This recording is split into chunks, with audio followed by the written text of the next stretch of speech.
नमस्कार मित्रों, और मैं महाराज कुमार गुप्ता।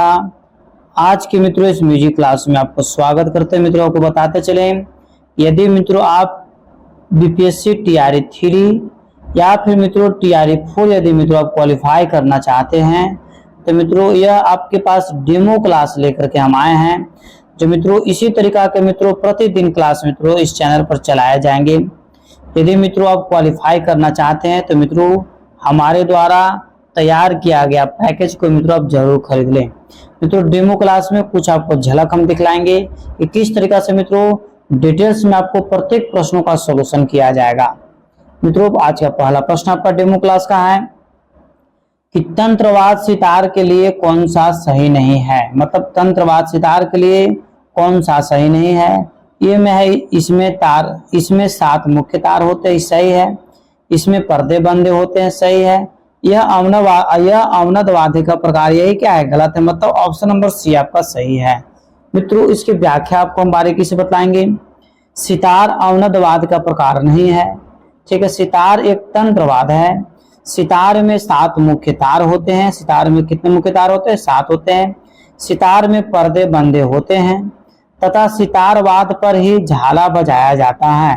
अब आपसे पूछे एग्जाम में कि सितारवाद पर क्या बजाया जाता है, तो झाला बजाया जाता है। और सितार में मित्रों मुख्य रूप से तारों की संख्या कितनी होती है, तो 7 होती है। इस प्रकार मित्रों अगले डेमो क्लास पे मित्रों आप अगले प्रश्न पे मित्रों ध्यान दीजिएगा। विष्णु नारायण भारतखंडे का जन्म कब हुआ था? विष्णु नारायण भारतखंडे का जन्म हुआ था। ए में 1822, बी में 1860, सी में 1868, डी में मित्रों 1885। मित्रों बारीकी से क्लियर कीजिएगा कि विष्णु नारायण भारतखंडे जी का जो जन्म हुआ था 1860 ईस्वी में हुआ था, ठीक है। अब मित्रों इसकी व्याख्या पर बारीकी से क्लियर कीजिएगा कि पंडित विष्णु नारायण भारतखंडे जी का जन्म जो है, शहर पूछेगा तो मुंबई, और प्रॉपर स्थान पूछेगा तो बालकेश्वर, ठीक है। मुंबई के बालकेश्वर नामक स्थान पर। छोटा डेट यदि मित्रों पूछेगा तो 10 अगस्त 1860 आपको टिक करना है कि विष्णु नारायण भारतखंडे जी का जन्म कब हुआ था, तो 10 अगस्त 1860 ईस्वी को, ठीक है। ध्यान दीजिएगा मित्रों इन्होंने कुछ ग्रंथ की भी रचना की है। पंडित विष्णु नारायण भारतखंडे जी जो है से 10 थाट माने हैं। कितने थाट माने हैं? 10 थाटों की संख्या इन्होंने माने हैं। मित्रों क्लियर कीजिएगा, भारतखंडे जी ने जैसे हिंदुस्तानी स्वरलिपि पद्धति की भी स्थापना की है, ठीक है। इस प्रकार मित्रों अगले प्रश्न पर क्लियर कीजिएगा। मित्रों डेमो क्लास नंबर 1 है। मित्रों हम 5 आपको डेमो क्लास देंगे और 5 डेमो क्लास से मित्रों आपको डिटेल्स में बताएंगे कि मित्रों अब हम बीपीएससी का तैयारी कैसे करवाएंगे। उसके लिए मित्रों आपको पैकेज मित्रों खरीदना जरूरी है।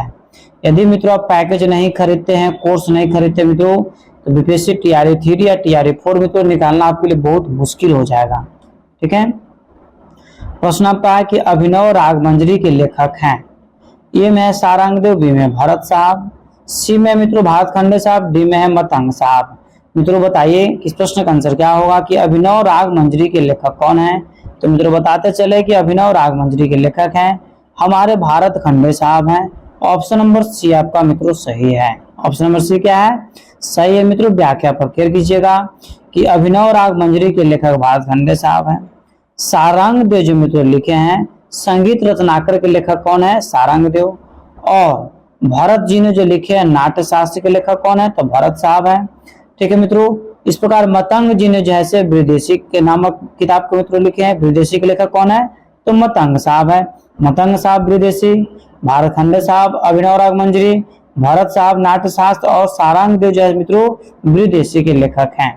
इस प्रकार मित्रों इसी तरीका से आपको डिटेल्स में डीपली मित्रों हम प्रतिदिन क्लास लेंगे। मित्रों आप पैकेज जरूर खरीद लीजिए। कोर्स खरीदना मित्रों आपको अति आवश्यक है। जो मित्रों हम पैकेज के माध्यम से मित्रों पढ़ाएंगे उसमें एकदम डीपली और डिटेल्स पढ़ाया जाएगा, ठीक है, ताकि आपका एक भी मित्रों प्रश्न एग्जाम में छूट न पाए। ध्वनि की उच्च निचता को कहते हैं। ध्वनि की उच्च निचता को मित्रों क्या कहते हैं? गुण कहते हैं, तारता कहते हैं, कंपन कहते हैं, इनमें से कोई नहीं। मित्रों ध्वनि की उच्च तथा नीचे निचता को मित्रों हम लोग बोलते हैं मित्रों तारता कहते हैं। ऑप्शन नंबर बी आपका सही है। मित्रों व्याख्या पर ध्यान दीजिएगा। ध्वनि की उच्च निचता को तारता कहते हैं। नाद की 3 विशेषताएं हैं। नाद की कितनी विशेषताएं? 3 विशेषताएं। नाद के प्रकार कितने? तो 2 प्रकार हैं, ठीक है। पहला विशेषता है मित्रों नाद का छोटा बड़ापन, दूसरा विशेषता आपका है नाद का ऊंचा नीचापन, और मित्रों तीसरा विशेषता है नाद की जाति तथा गुण। ठीक है मित्रों, तारता नाद का ही विशेषता ही कंपन को आंदोलन कहते हैं। इस प्रकार मित्रों डेमो क्लास 1 का अगले प्रश्न पर हम लोग ध्यान देंगे। रात्रि के 12 बजे से दिन के 12 बजे तक गाए जाने वाले राग को कहते हैं। ए में आपका जन्य राग, बी में आश्रय राग, सी में उत्तर राग, डी मित्रों पूर्व राग। मित्रों फट से आंसर दीजिए। और मित्रों डेमो क्लास से मित्रों आपको पता चल रहा होगा कि अब हम कितना बारीकी से डीपली पढ़ाने वाले हैं। जो क्लास लेंगे मित्रों इससे भी ज्यादा डीपली मित्रों हम बताएंगे। या डेमो क्लास में सिर्फ आपको झलक दिखला जा मित्रों हम बता रहे हैं। ठीक है, व्याख्या पर मित्रों इस प्रश्न का आंसर आपका हो जाएगा ऑप्शन नंबर सी, मतलब उत्तर राग कहते हैं। मित्रों ध्यान दीजिएगा, रात्रि के 12 बजे से दिन के 12 बजे तक के गाए जाने वाले राग को क्या कहते हैं? उत्तर राग। क्या उत्तर राग आपको बता दिए हैं, बीच सी नंबर। ठीक है, और उत्तर राग को मित्रों अन्य नाम जो है उत्तरार्ध राग भी कहते हैं। देखिए तुम डीपली घुस गए कि नहीं घुस गए? डीपली घुसे। उत्तर राग को क्या बोलते हैं? उत्तरार्ध राग भी कहते हैं। और 12 बजे दिन से 12 बजे रात को क्या बोलते हैं बताइए? 12 बजे दिन से 12 बजे मित्रों रात तक को मित्रों हम लोग पूर्व राग कहते हैं। क्या कहते हैं? फिर से बारीकी से ध्यान दीजिएगा। 12 बजे रात्रि 12 बजे से दिन 12 बजे तक को मित्रों उत्तर राग कहते हैं, जिसे उत्तरार्ध भी बोलते हैं। और रात्रि 12 बजे से और दिन 12 बजे से रात्रि 12 बजे तक को मित्रों क्या बोलते हैं? पूर्व राग कहते हैं। अगले प्रश्न को मित्रों क्लियर कीजिएगा। ख्याल किस भाषा का शब्द है? ख्याल जो है मित्रों किस भाषा का शब्द है? ए में अरबी है, बी में फारसी है, सी में हिंदी है, डी में आपका भोजपुरी है। मित्रों इस प्रश्न का आंसर आपको जानना जरूरी है कि ख्याल किस भाषा का शब्द है। तो मित्रों ख्याल जो है आपको फारसी भाषा का शब्द है। ऑप्शन नंबर बी मित्रों आपका सही है। मित्रों व्याख्या पर क्लियर कीजिएगा। ख्याल फारसी भाषा का शब्द है। ख्याल शब्द का प्रयोग गान में किए जाते हैं। ख्याल दो प्रकार के होते हैं, पहला छोटा ख्याल, दूसरा का बड़ा ख्याल।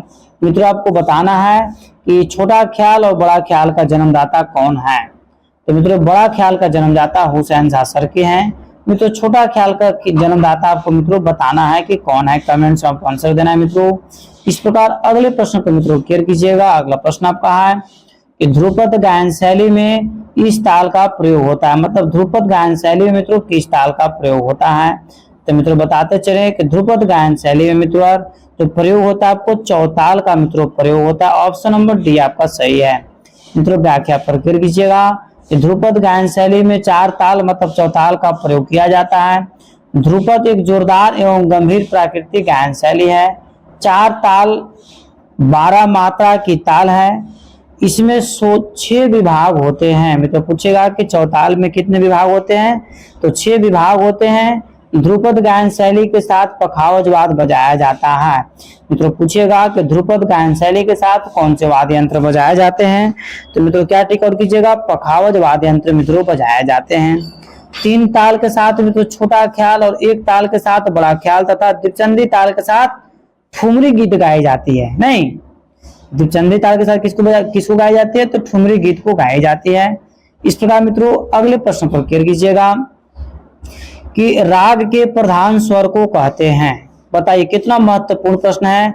और मित्रों जितना भी मित्रों हम प्रश्न लाएंगे बीपीएससी टीआरई 3 और टीआरई 4 के लिए, सभी के सभी प्रश्न मित्रों इस तरीका से लाया जाएगा जैसे समझिए कि नागिन की तरह मित्रों एकदम एग्जाम में एकदम छलकता हुआ नजर आएगा और 100% आपको टैली कर जाएगा। ठीक है, यदि आप क्वालिफाई यदि करना चाहते हैं तो मित्रों आप पैकेज को जरूर खरीद लें, अन्यथा बाद में पछताने से कुछ आपको फायदा होने वाला नहीं है। मित्रों इस नंबर के माध्यम से आप मित्रों आप हमसे कांटेक्ट कर सकते हैं।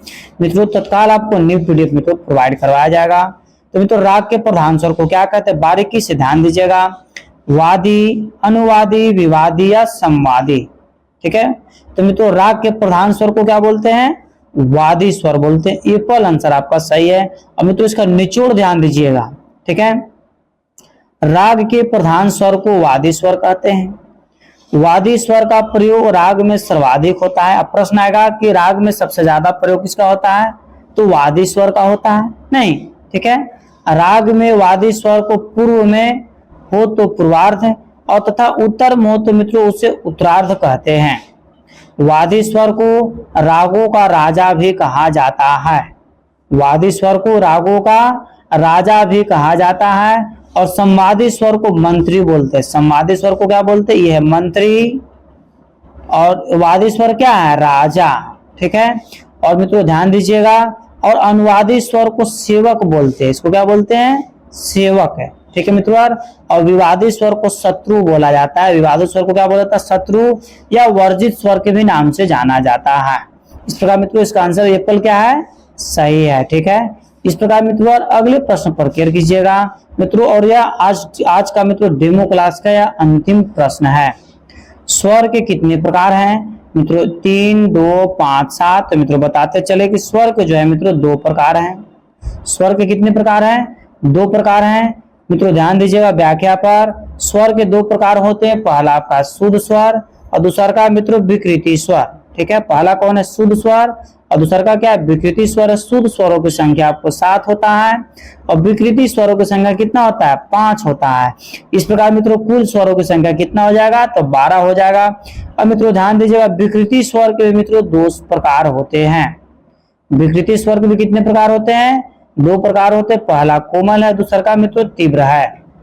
इस प्रकार मित्रों आज का डेमो क्लास मित्रों यहीं पर समाप्त किया गया। मित्रों सभी डेमो क्लास का मित्रों 10 प्रश्नों का आंसर मित्रों आपको यहाँ पर दे दिया गया। इसी प्रकार मित्रों जो ऐसे जितने भी मित्रों डीपली टीआरई 3 और टीआरई 4 के लिए मित्रों जो क्लास चलेंगे, सभी प्रश्नों का आंसर मित्रों इसी तरीका से आपके समक्ष मित्रों प्रस्तुत किया जाएगा, ताकि आप आराम से मित्रों तैयारी कर सकते हैं। ठीक है मित्रों।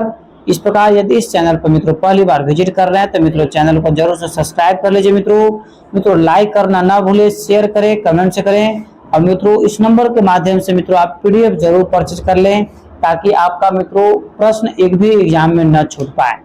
तब तक के लिए आप स्वस्थ रहिए, मस्त रहिए। एक बार प्रेम से बोलिए भारत माता की